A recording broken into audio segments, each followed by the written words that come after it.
What's up, everyone? It's Matt Mrozik, aka MVM397, with a first work in progress video for my next build. This is another commission job for the same guy I've been building for forever. Just finished this Garadogo the other day. This is the 172nd Sinanju from G-System-Shop, and I got a little bit of start of it on it last weekend when I was on vacation at our lake house. I got the backpack kind of put together, and I'll pull that out and kind of show it to you what we did. As you can see right now, I'm working on the legs, and I'll kind of go over what's going on with those here in a second.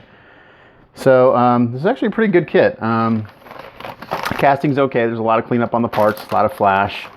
The panel lines are very, very soft, so I've been rescribing all those, and I've been using a combination of my X-Acto blade, and when I do that with an X-Acto blade, I actually use the back side of it. So I'll go in here and I'll lightly scribe it, and I typically don't use any Dymo tape or anything because the lines there are just enough for me to kind of get it started. So I've been going through and rescribing the lines, that way they're nice and sharp for when I go back and do panel lining and stuff.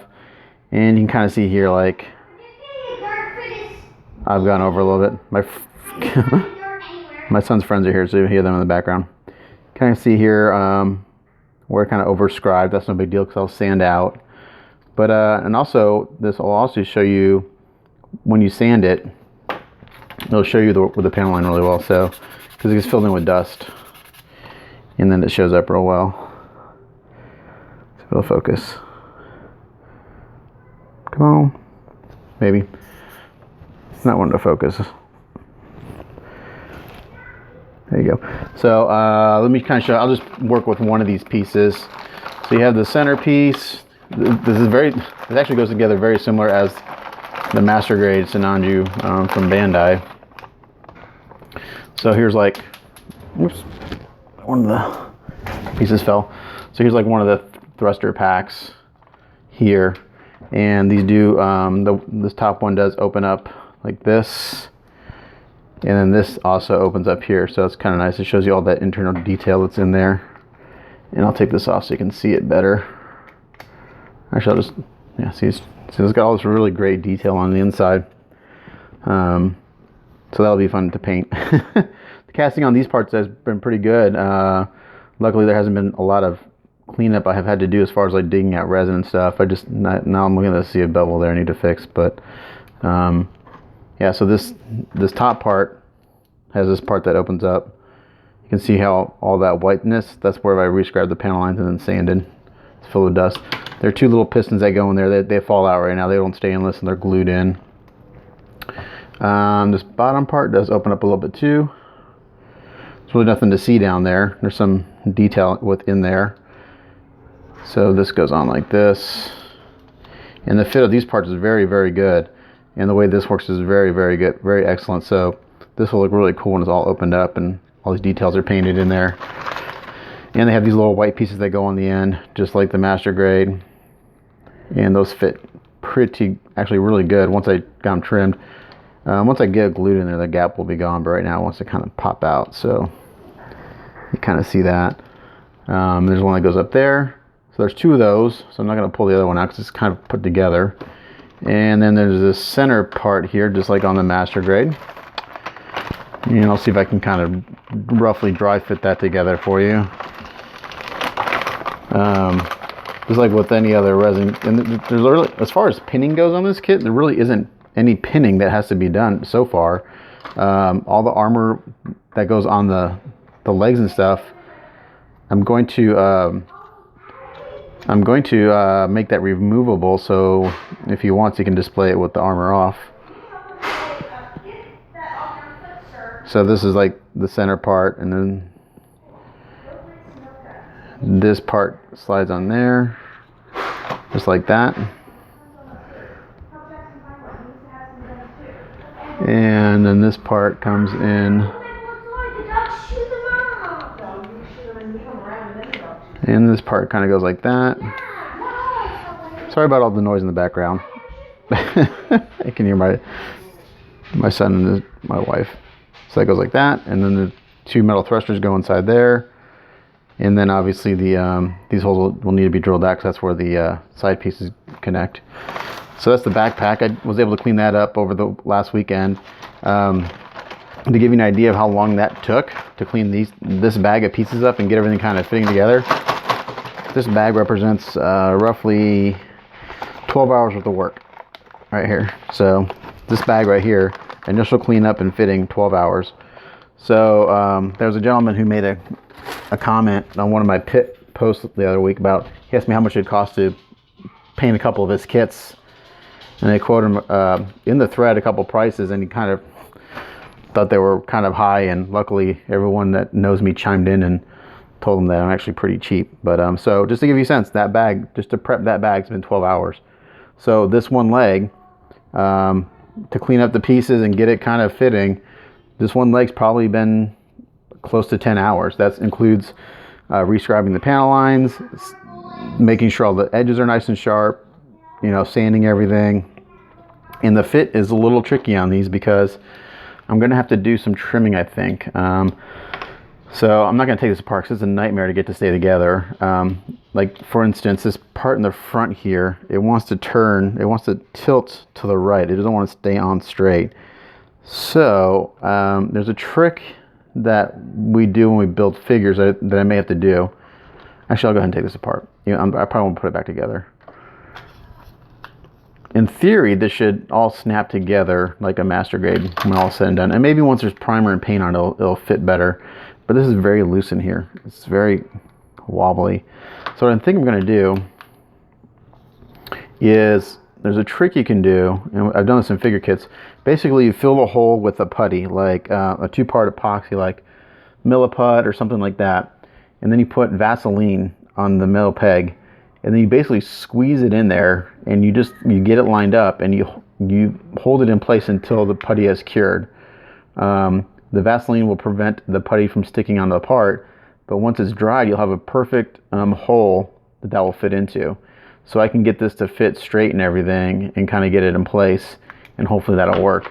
That part is very important as far as how it aligns, because it marries with the two leg armors. It kind of fits this cutout right here, this notch kind of fits right in there, marries right in here. You can see how this kind of, I don't think this was supposed to be like a flush fit. I think it's just supposed to be close.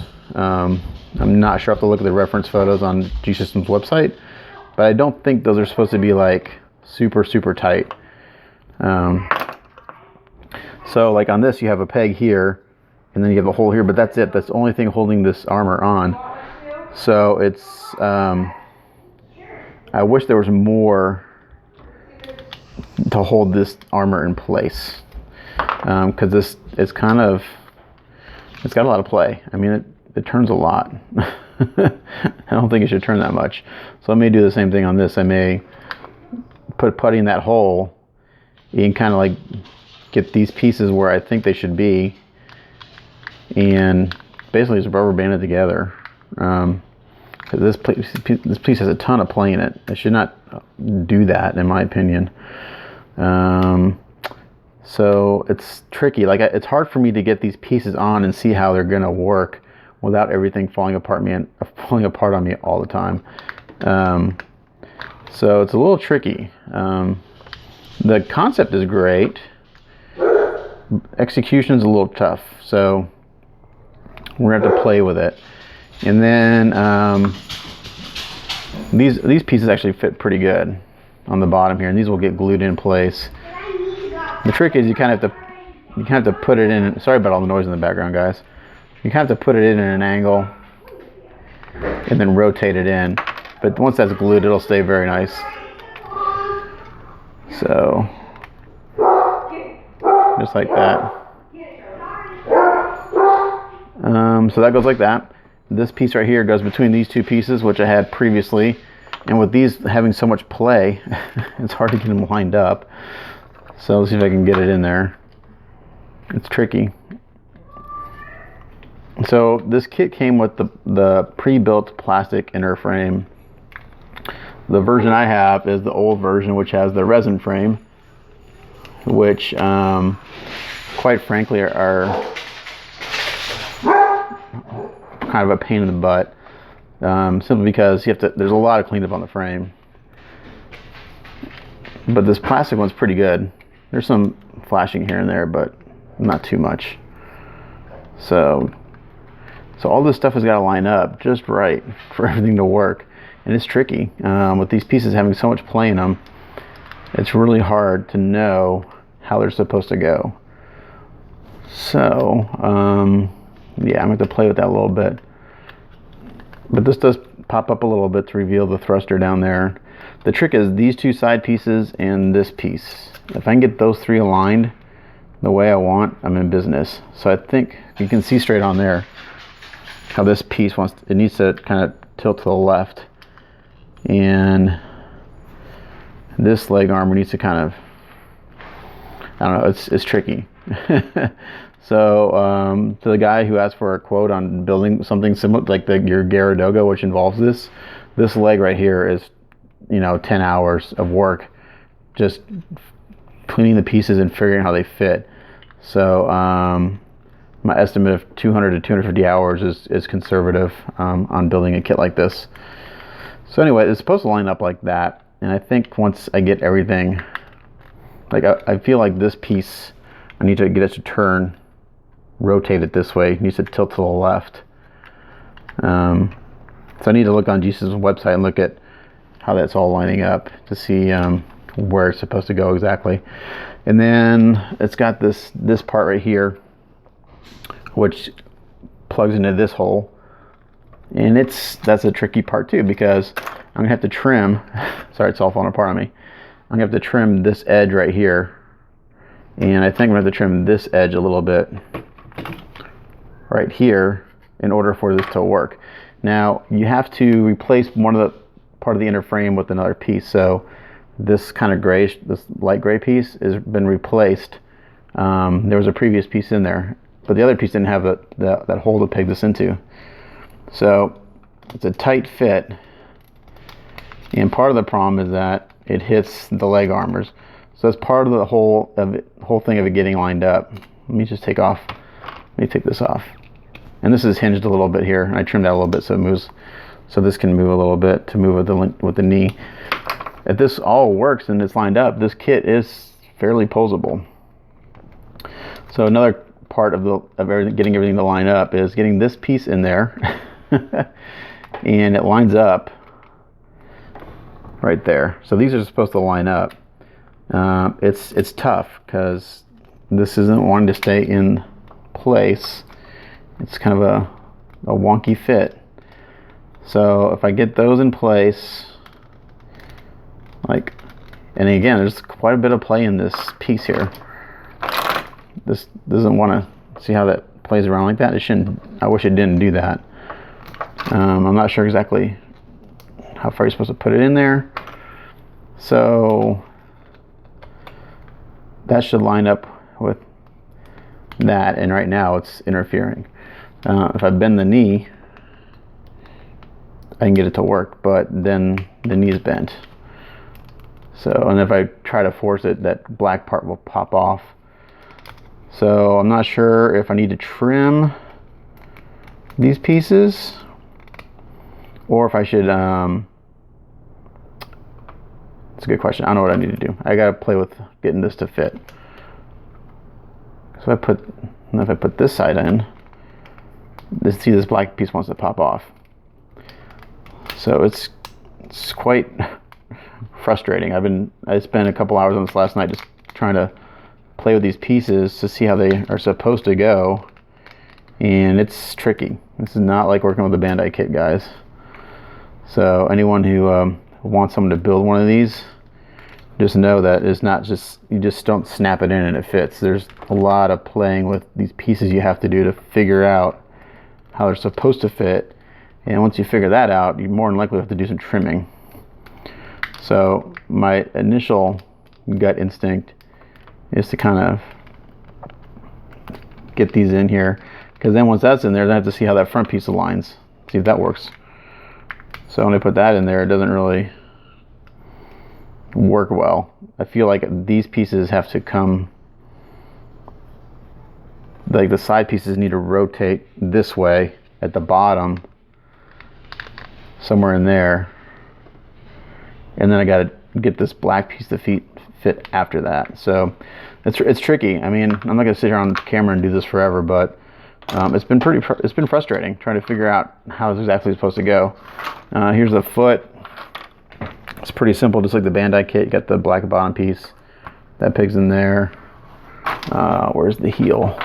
Here's the heel, just like the Bandai kit. This doesn't stay on by itself. This will have to be glued in eventually, but you get a sense. The nice thing about the metal frame, or the plastic frame they give you, it's got metal pistons. The resin frame that they send out, the old ones, they have resin pistons. So it's kind of a, and then this goes on top, just like that. So the foot's actually pretty easy. And then, just like on the master grade kit, you have these other side parts that go on the side, and this piece goes inside of here. And I'm not going to do it on the leg because it's going to fall apart, but, and then if this is like the leg armor right here, this will peg into here, and you can move this around like this, and there's 3 thrusters that go in there, metal thrusters, and that works really well actually. That's really it for the leg. So I've been just cleaning up these pieces, so that's really it for this first video. I went through and I checked all the parts. They're all there. Right now I'm just basically cleaning up, rescribing panel lines. I'll go over real quick how I do rescribe panel lines, so you can see it. Like I said, if they're on the kit and I can see them, typically what I'll do is I'll come in with my X-Acto blade, and I'll use the back side of it. And sometimes I'll even let's see if I can get my camera here so you can see what I'm doing. So I'll come in here and I'll use my back side of the blade, and I'll just slightly scribe it, just like that. I've also been using a chisel, and this is a let me see what size. It's the smallest one I own. Let me see what it is. I want to say it's a 0.01. If I can get it out of here. Now this is not a BMC chisel. This is a different brand. I can't remember where I got these. I got them a while ago. That was the 0.3. Let's see other sizes. I think that's the smallest one I own. Now this 0.3 would probably be too big on like a 1/100 scale kit. I have a 0.2, a 0.15, and a 0.1. So it's actually my biggest one that I have. So in a kit this size, it actually works pretty good. For like a one master grade, you'd probably want to do this as a 0.1, something smaller. But so yeah, so I'm using a 0.3, which is my biggest one, which on this kit looks good. So the same concept. Now with a chisel, when you're doing panel lines, you don't push with the sharp edge, you actually drag it, just like same concept as with the let's see if this will focus. Come on. So again, I'm using there we go, and I just drag it real lightly. I do that several times. And if you mess up, you just sand it. And I go pretty deep because I suck at panel line, so I like a really deep panel line so I can get my ink in there. And then you just do it again, follow it around the line. Come on, focus. There we go. You just start off real light. Oops. Now see, I'm trying to do this without, because it keeps wanting to not focus. So just do a real lighter first few times, and then you can put more pressure as you go to get it deeper. Now what you'll notice is that since I'm coming this way, oops, sorry, my instructions are falling. Since I'm just coming down this way, I got all this residue right here in the corner. So then it helps if you turn it around and then come back the other way to help clean that out. And it'll just give you a sharper corner. So just do this all the way around. This is very time consuming. This is tedious. It takes a while. So now you know why these things take forever. And to the guy who asked me to paint his Gabera Tetra and scoffed at my estimate of 250 hours. Like I said, that's conservative. It'd probably be more like 300 hours. So and I charge $10 an hour. So, you know, to build a kit like that, it's $2,500. But this is what you got to do to make it, you know, to do it right. You got to go through and do all this. So I'm recording on my phone, and the focus is being a little weird. Oops, I messed up. So there, I just messed up. So I'll show you what I do to fix that. So I was looking through my phone, and I actually messed up right there. So what I'm going to do is I'm just going to take, this is a 3M fine sanding sponge, and we're going to sand until it's gone. And it's not deep, it's not too deep. It was like one little slip, so it'll sand out. But this is how you check your panel lines. You just do some sanding, and it's pretty much gone. So go through, and I do this on all the panel lines. And what this does, even though this is very time consuming now, this saves me a lot of hassle later when I'm doing my panel lines, because I know they're nice and deep, and my ink will go into them, and they'll be nice and defined, and I won't be struggling. One thing I hate about panel lines, if they're not deep enough, is that you go to put your ink or your enamel wash in there, and then when you go to clean it up, it comes out of the panel line because it's not deep enough. So I'm always rescribing panel lines, and depending on how much primer I put on these, I'll probably hit them again after I prime, but more than likely I'll be able to get away with minimal priming, because I'm doing a lot of I always do a lot of sanding, but I'm doing a little more than usual, because I'm not sure if I'm doing a gloss coat on this kit, or if I'm doing a flat coat. If I'm doing a gloss coat, I need to have it even smoother than I normally go for.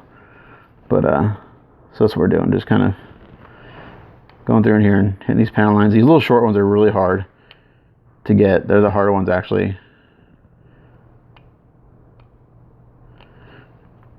But you just work your way around. And like I said, just use real light pressure at first. Let the chisel or your X-Acto blade do the work, because if you try to push too hard, you're going to slip. And that's just something else you got to fix later. So this is what I do. So after I do all that, like, here's an easy one. This one's nice and long. And it's pretty, but the panel lines on this kit are very soft. These would never hold up to priming and painting. You would lose them in a heartbeat. So I'm not sure if that's just overall, if this is later, this cast is later in the molds, and the molds are starting to get used. But you would never be able to just leave these alone and get away with them, because some of them are actually, some panel lines are actually gone. Like I've noticed like a few where the panel line just basically disappears towards the end. So I've had to actually add it back in. But these are present just enough for me to get a blade in and rescribe it. So I do this. I'm trying to make this video not too long. It's already 23 minutes, but I do this on all the parts all the way around, and I sand it with the fine sanding sponge. And that's how you can check your work. There you can see I've got a nice defined white line, so that's the size of the panel line. It's all been clean. I hit it with the fine, and I hit it with the super fine. So fine is about a 320 grit, 400. Super fine is about a 600 grit, and this will take primer beautifully. This will take, and those sand out very smoothly.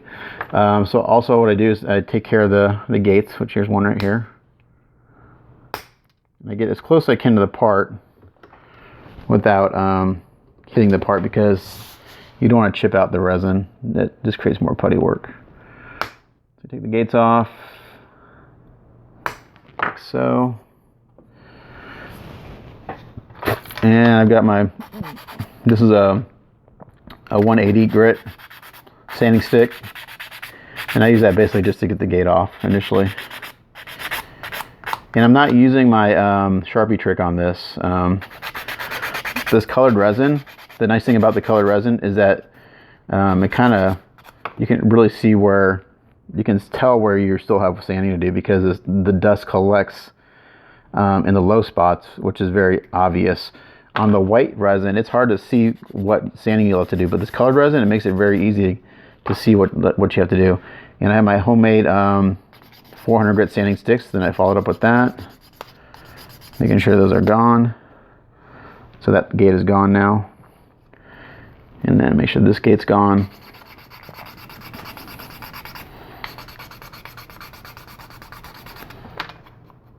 So that gate's gone.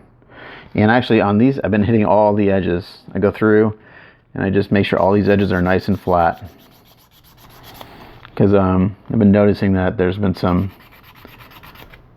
I don't want to say steps, but you can see some seams. So I've been hitting all the edges, making sure they're nice and flat.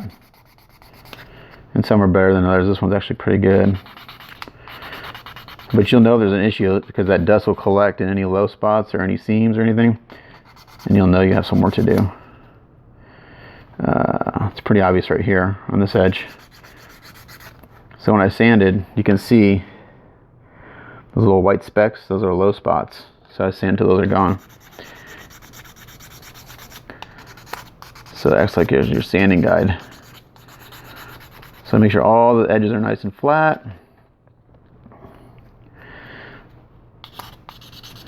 It's better to do it now than later when you start to paint. It's like, oh crap.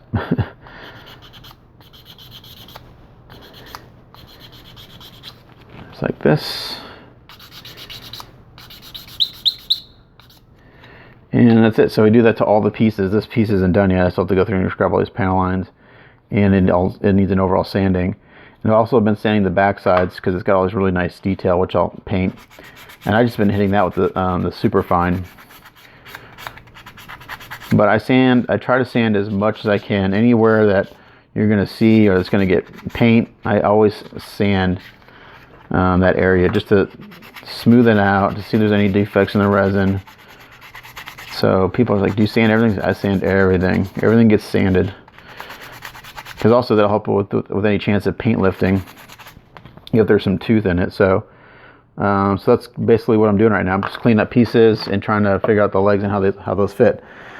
So that's the first video. Sorry it's a little bit long, but so the second video hopefully will be I'll show you maybe like the arms, but right now I'm gonna get the legs worked out and try to get those kind of dry fitted together. But as always, thanks for watching. It's Matt Mrozik, aka MVM397, signing out. Catch you guys next time.